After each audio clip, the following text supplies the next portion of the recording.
Okay, thank you. Yeah, so today I will talk about how does the Lyapunov exponent depends on the Reynolds number in a fully developed turbulence. So this is a joint work done in collaboration with Oikko, who is a master student at IISr Kolkata, Sugan, who is now a postdoc at Johns Hopkins University, and of course Shubhra and Samriddhi. So let's start. So we often hear this phrase that turbulent flows are chaotic, but what do I mean by that? So let's revisit our usual definition of chaos for finite dimensional system. So this is an example of canonical Lorentz system. So now what characterizes chaos? Is the initial small separation of trajectories, how they separate in time. So if you zoom in at some point of the trajectory, and if the initial separation is small delta 0, and after time t it becomes delta 0 times d to the power lambda t, that signifies chaos with the Lyapunov exponent lambda. The bigger the lambda is, the more chaotic the system is. But this is a very clean approach for finite dimensional system. When we go to continuum system or infinite dimensional dynamical system, it's very non-trivial to talk about trajectories. So what do we do for a turbulent flow? Well, one approach is to take the Lagrangian viewpoint and put tracer particles in your flow and to measure how the tracer particles diverge in time. Or you can completely bypass the problem of trajectories and you can say that, okay, I will take an Eulerian viewpoint and I will measure how the fields separate. So for that, we'll define what is known as the classical analog of decorrelators and try to investigate these following questions. What is the degree of chaos? How does the Lyapunov exponent depends on Reynolds number and so on. Okay, so let me start by setting up the problem. So let's take a field U, which is a solution of incompressible Navier-Stokes equation. And at time t0, you make two copies of the system. One copy you evolve as it is, another copy you just perturb a little bit and then evolve. And then you track the difference of these two fields called delta U. Then you square it and take a volume average of that quantity, which is for us is a decorrelator, and that's purely a function of time. Now, if this quantity grows exponentially in time, that will give us a measure of Lyapunov exponent. Okay, so before we look at the results, do we know anything about this quantity? Well, yes, if we just expand this quadratic power, the first two terms are nothing but the mean energy of the system, but this last part, which is the correlation, and at long times, we expect that correlation to go to 0. So at long times, this decorrelator should give me this twice of the mean energy. Okay, so let's look at how the field evolves. So you see what I'm plotting now is the difference of the field square. So this the small blob that you see at the center is the initial perturbation, and now we see how that perturbation grows in time. So you can see it first spreads and then grows in magnitude, and eventually it fills up the whole domain. That means the fields are now completely decorrelated. Okay, now we look at the decorrelator, like the volume average of this quantity. So we take this field and take a volume average of this object and track the decorrelator in time. So here I'm plotting this in a semi-log scale, and you see as there is a clean exponential growth of this quantity. That's a very good news, because then we can define a Lyapunov exponent for this problem, and eventually we can look at the Reynolds number dependence of that Lyapunov exponent. Okay, so before that, let's try to write down the equations for this delta U and see we can conclude anything from the equations.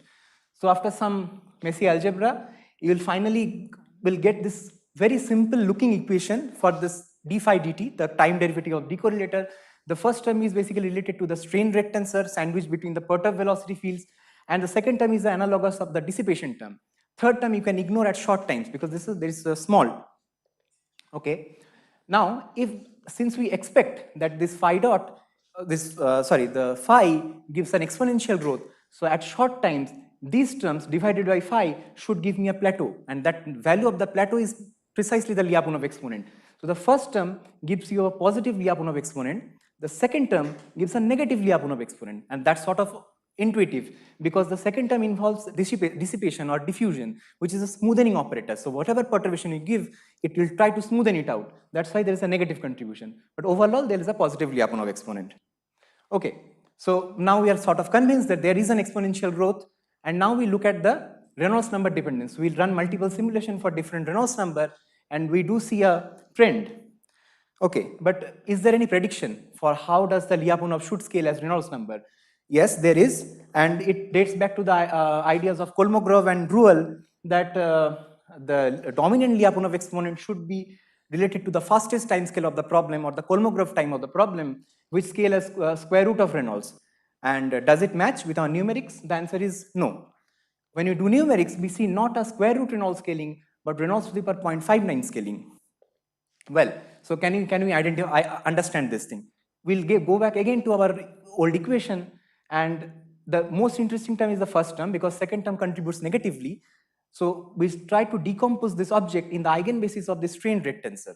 Now there are three terms corresponding to three different eigenvalues or the eigendirections, and so in my flow at every point I have three terms. Now is there a dominant contribution that I can fish out from this sum? The answer is yes. So if you plot this direction cosines or the projection of the perturbed velocity vectors along three eigendirections, you can clearly see that one term is always dominating.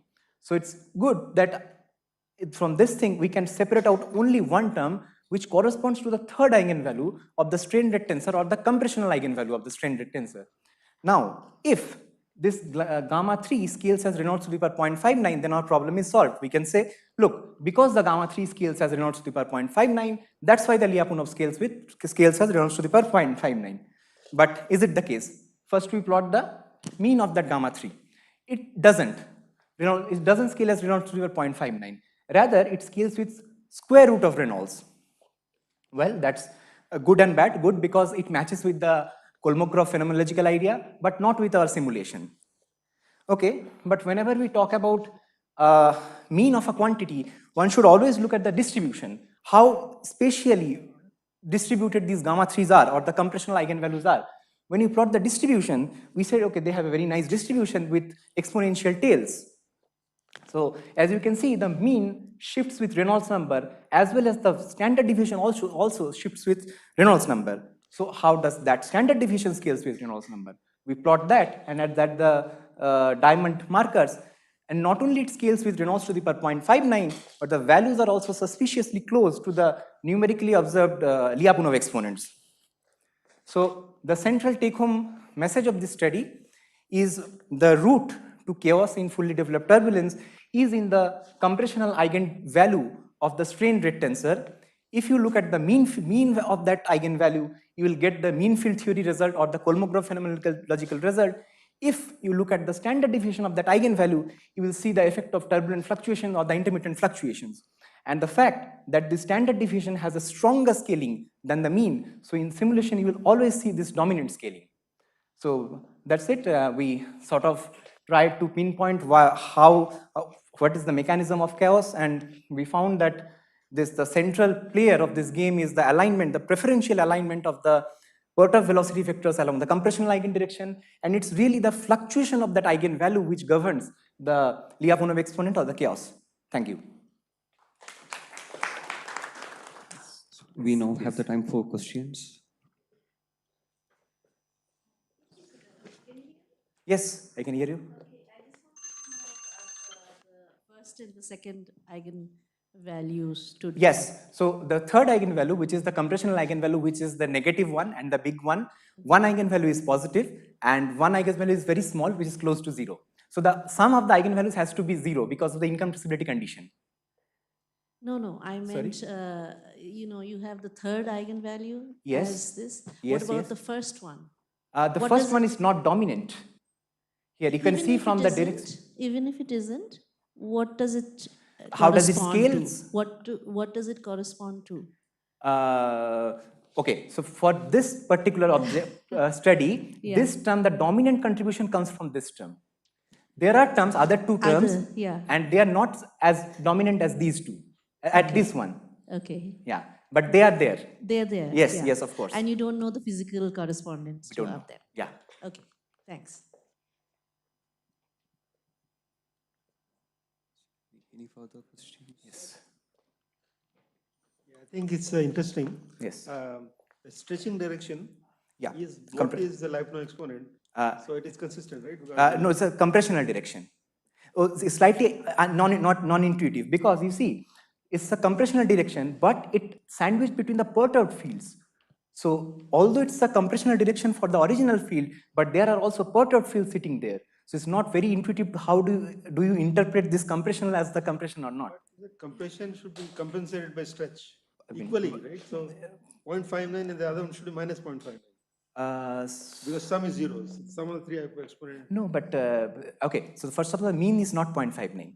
The mean is 0.5, and these are the 0.59 comes from the fluctuation. So the eigenvalue is also fluctuating in space. It's tricky. Okay, Yeah, it's thanks. tricky.